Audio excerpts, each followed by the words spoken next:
পার্বত্য চট্টগ্রামে ভূমি বিরোধ নিরসনে ভূমি জরিপ কার্যক্রম শুরুর আহ্বান জানিয়েছেন কল্যাণ পার্টির চেয়ারম্যান অবসরপ্রাপ্ত মেজর সৈয়দ ইব্রাহিম বীর প্রতীক। তিনি বলেছেন, বাংলাদেশের সকল জেলায় ভূমি জরিপ সম্পন্ন হলেও পার্বত্য এলাকায় এখনো ভূমি জরিপ না হওয়ায় সেখানে এখনো ভূমি নিয়ে বিরোধ লেগেই আছে।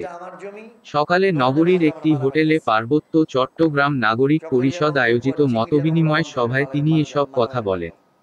এতে অন্যান্যদের মধ্যে বক্তব্য রাখেন পার্বত্য চট্টগ্রাম নাগরিক পরিষদের স্থানীয় নেতৃবৃন্দ। ক্যাডেস্ট্রাল সার্ভে, এই ক্যাডেস্ট্রাল সার্ভে একটি পক্ষ চায় আর একটি পক্ষ চায় না। চায় কারা? আমি ইব্রাহিম চাই, বাংলাদেশ সরকার এরশাদ সাহেবের আমলে চাইছিল। চায় না কারা? যারা ওখানে ভূমি নিয়ে বিতর্কের সৃষ্টি করেছেন তারা। কারণ সার্ভে হয়ে গেলে জমির পরিমাণ বেরোবে, জমির শ্রেণীবিন্যাস হয়ে যাবে এবং মালিকানা স্থির করতে সহজ হবে।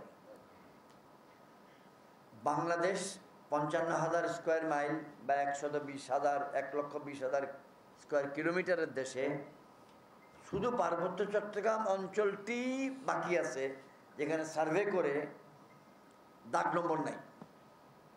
এখনো শুধু মৌজার উপরে চলে। মৌজা প্রধান তথা হেডম্যান, ওটার প্রধান, এই